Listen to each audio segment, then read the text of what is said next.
Merhaba arkadaşlar, kanalımıza hoş geldiniz. Bugünkü videomuzda robalı bir yelek çalışmamız olacak. Tığ işi gördüğünüz gibi. Daha öncesinde robamızın anlatımını yapmıştık. V yaka tığ işi yelek robası olarak bunun üzerine birçok model paylaşacağız ilerleyen günlerde inşallah. Böyle onlardan bir tanesi olsun istediğimiz bir model. Dediğim gibi daha öncesinde bu kısma kadar olan bölümü bir video içerisinde detaylıca anlattık. Böyle kısa kısa geçmeyip detaylı verebilmek adına dediğim gibi V yaka başlangıcını bir videoda daha öncesinde anlattık. Şimdi de devamını, ilerletmesini bir parça olarak yapacağız. Fakat bu robanın üzerine birçok model kurulabilir. Bizler de o şekilde çalışmayı tercih ettik. Dediğim gibi bu robanın üzerine bir model anlatmış olacağım. Daha sonrasında yine farklı modellerde aynı robayı kullanacağımız için de ayrı bir videomuz var. Onu ben yorumlar kısmına başa tutturacağım. Oradan ulaşabilirsiniz bu kısma kadar olan anlatıma. Eğer bulamazsanız da yorumlara yine yazarsanız link bırakırız sizler için.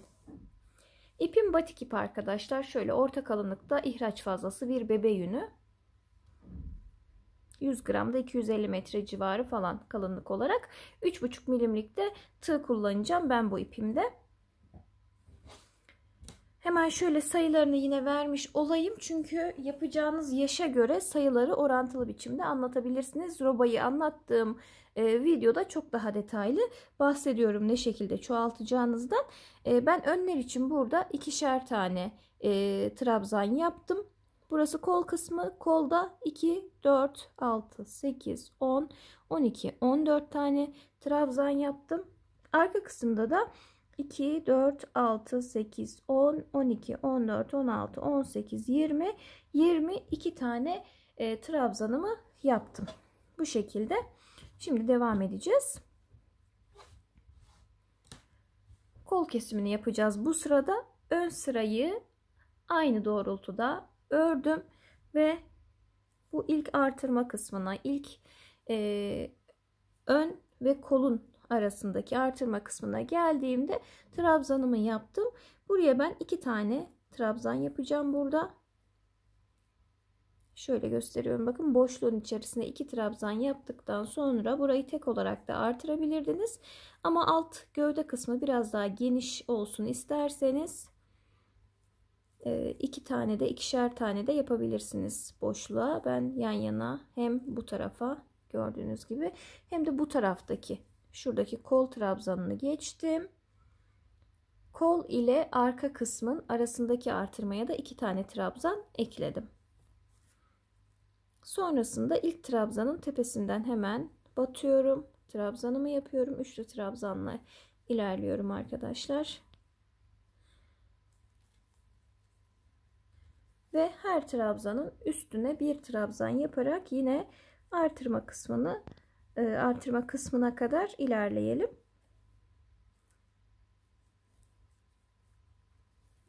Devam ediyorum böyle ta ki şuradaki bölüme kadar. Evet, artırma kısmına kadar geldim. Son trabzanın üstüne battıktan sonra boşluğun içerisine yine 2 tane trabzanımı yapıyorum. İpi üzerine aldım, zincir falan çekmeden kol kısmını geçiyorum. Hemen kol ve ön arasındaki artırma noktasına 1 2 tane trabzanımı yapıyorum yine. Sonrasında sıradaki trabzanın tepesinden devam ediyorum. Aynı şekilde.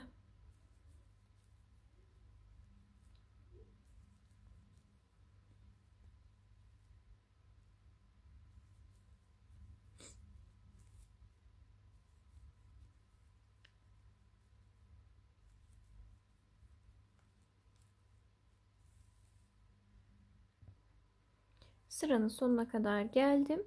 Burada en son zincirin tepesine battım. Yine bu sırada son olarak artırmamızı yapıyoruz. Sıra başında da yaptığımız gibi sıra sonunda da 2 tane batarak yapıyoruz. 3 tane zincirimi çektim ve hemen şöyle bir bakalım. kol kesimini yapmış olduk arkadaşlar. Gördüğünüz gibi önler, kollar ve arka beden kısmı ayrılmış oldu. Bu şekilde. Ölçü olarak şimdi bir bakalım. Kaç santim olmuş?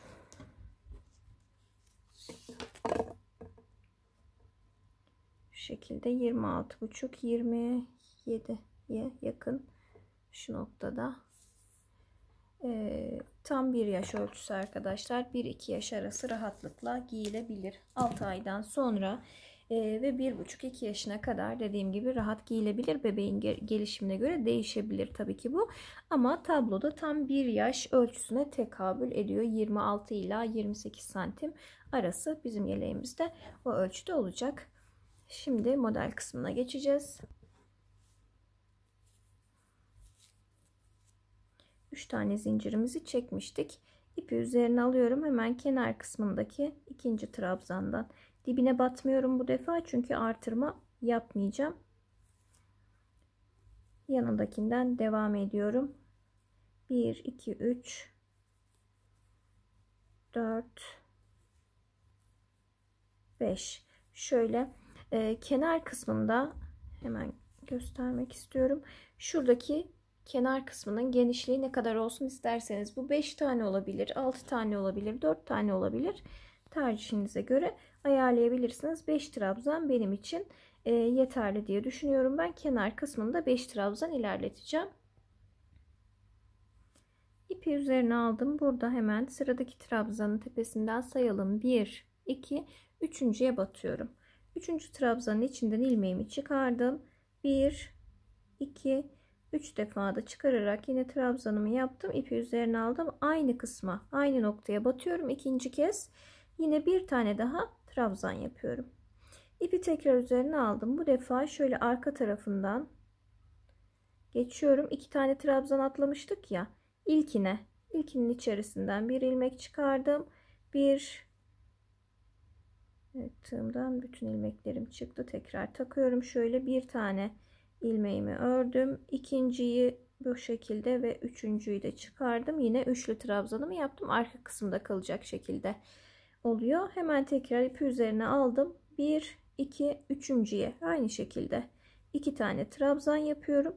Aralarda hiç zincir çekmeyeceğim. 2 tane trabzanımı yaptım. Tekrar arka kısımdan ilk zincire 1, 2, 3 defa da bir trabzan yapıyorum. Bakın bununla şu ikinci yaptığım tek trabzan, bunun arasında bir boşluk kalmış oluyor arkadaşlar. Tekrar 1, 2, üçüncüye 2 trabzan, 1 ve 2 ipi üzerine aldım. Arka kısımdan bir trabzan yapıyorum tekrar. Buradan görüntü bu şekilde. Buradan görüntü bu şekilde, gördüğünüz gibi. Devam ediyorum. Sıranın sonuna kadar bu şekilde ilerleyelim.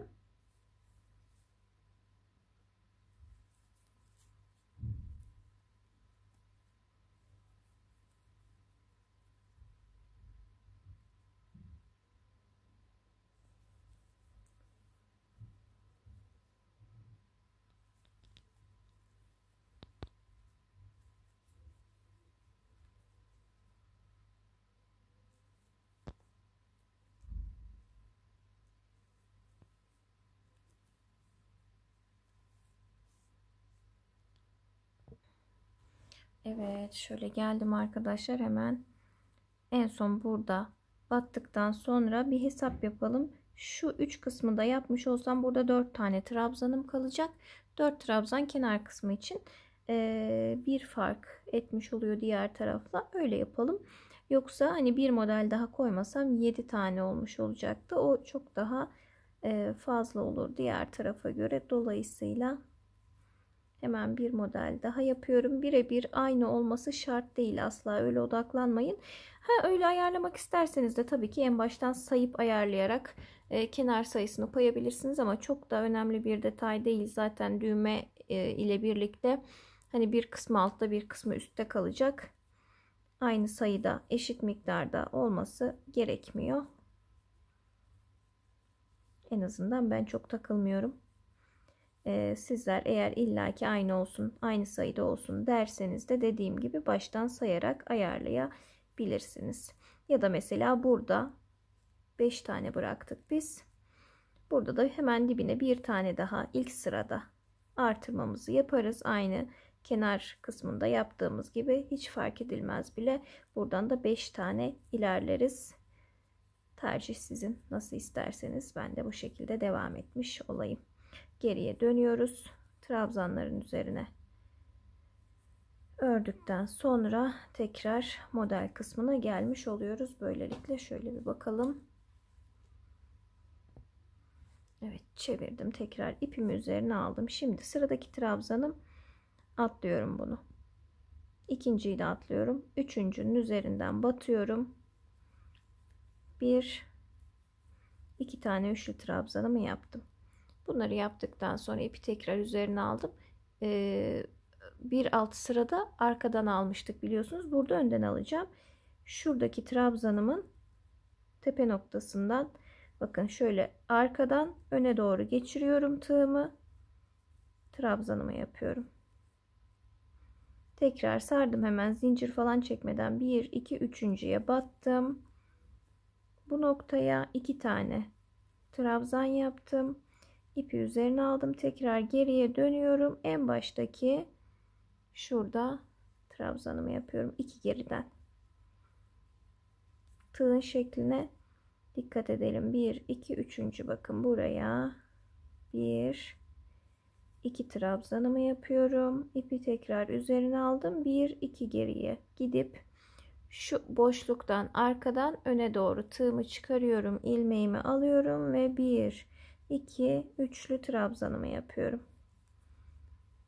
Bu sıradan da bu şekilde devam edeceğiz. Ve modelimizi kurmuş olacağız. Bu iki sıranın tekrarı şeklinde ilerleyecek model. Arkadan örerken, arka yüzden örerken bir alt sıradaki gibi, ön yüzden örerken de burada ördüğümüz gibi ilerleterek devam edeceğiz.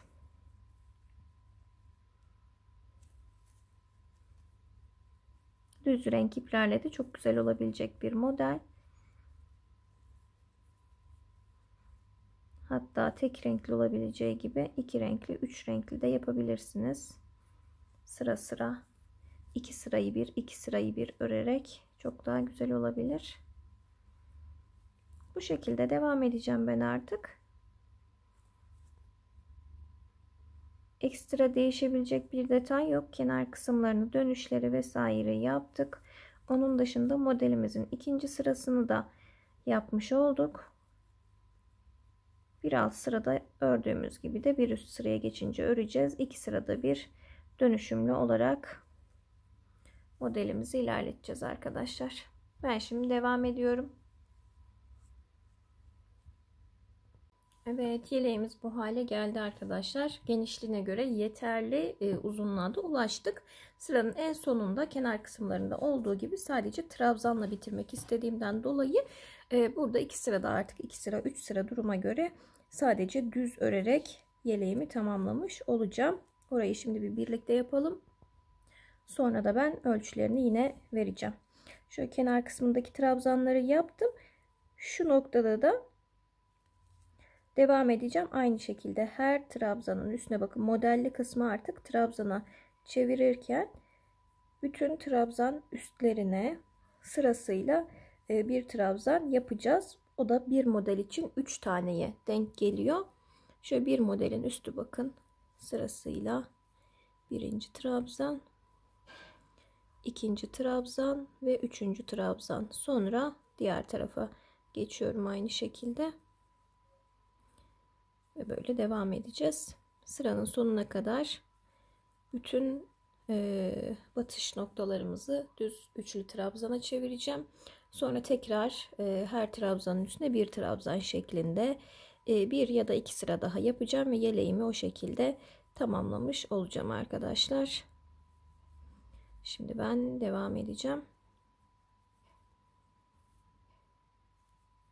Hemen tamamlayıp geliyorum birazdan.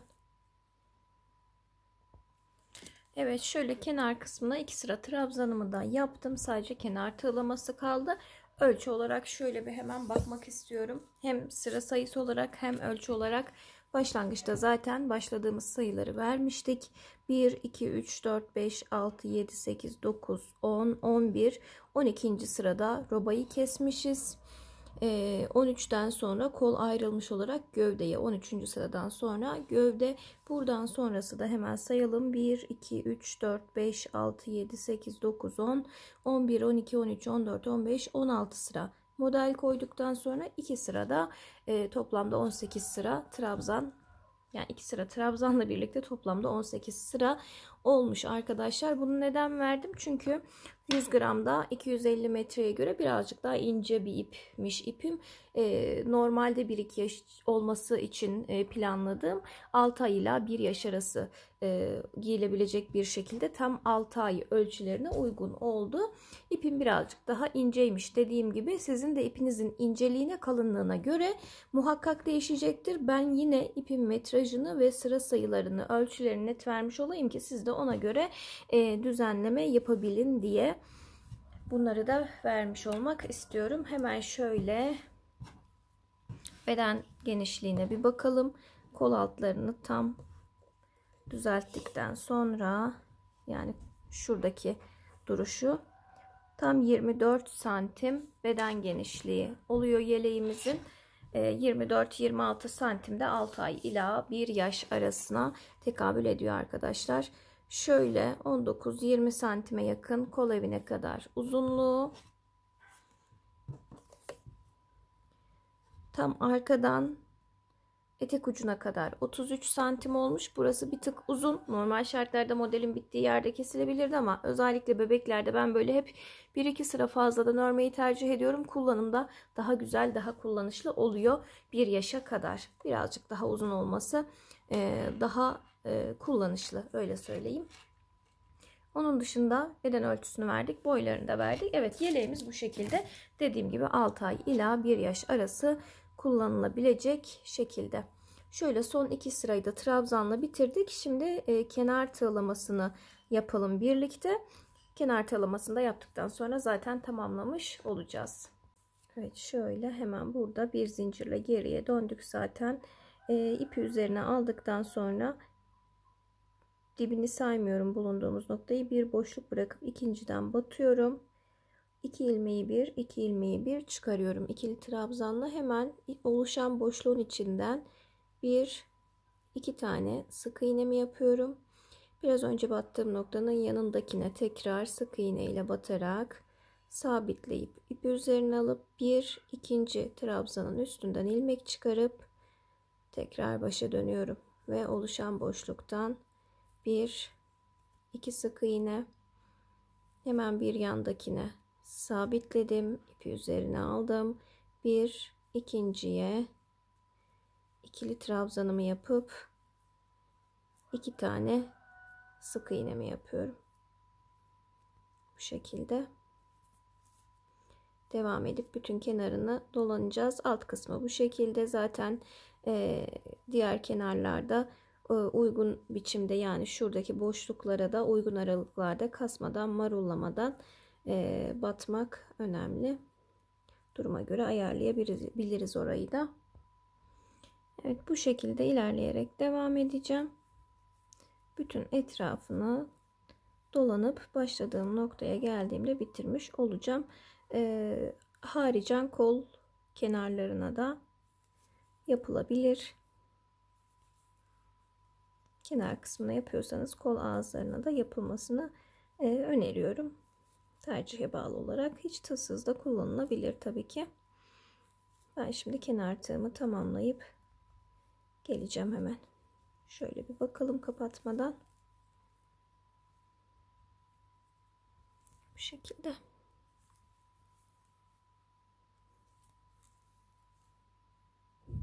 Ben şimdi devam ediyorum. Evet, kenar tığını bitirdim arkadaşlar. Şöyle yaka kenarına, ense kısmına yapmadım ben. Orayı belirteyim hemen. Şurada ipimi kestim. Şuradan yeniden başlayıp buraya kadar geldim. Düğme iliğimi tek koydum. Bir tane yapacağım için sadece burada tığ detayını yaparken zincir çekmeden direkt ikili trabzan yapıp içine sık iğne yapıyorduk. Burada 3 tane zincir çektim. İkili trabzanımı yaptım. 3 tane sık iğnemi yaptım. Devam ettim. Yani teknik aynı, sadece başlangıç kısmında zincir çekmiş oldum burada da. Bu şekilde bir tane düğme iliği yaptım ama bu şekilde de yapabilirsiniz. Hani 2 ya da 3 tane yapmak isterseniz, yeleğin tümünde ilk olsun, düğme olsun isterseniz, yapmadan da trabzan aralarını kullanabilirsiniz aslında. Ama bu şekilde daha muntazam olur. Bu şekilde yapabilirsiniz. Daha fazla düğme iliği de isterseniz tığlama detayının aynısı şeklinde, dediğim gibi. Bu şekilde ben yeleğimi tamamladım. Umarım faydalanabileceğiniz bir anlatım olmuştur. Yumuşacık bir örgü oldu. Tam böyle bebeklere kullanmalık puf puf bir yelek. Yapacak arkadaşlara kolaylıklar diliyorum. Videolarımızın devamlılığı için beğenip yorumlarla da desteklemeyi lütfen ihmal etmeyin. Anlatımda eksik kaldığım bir yer, atladığım bir detay var ise eğer yorumlar kısmından sorarsanız telafi etmeye gayret ederim. Yapacak arkadaşlara kolaylıklar diliyorum. Beğenip yorumlarla da desteklerseniz çok sevinirim. Hepiniz hoşça kalın, sağlıcakla kalın.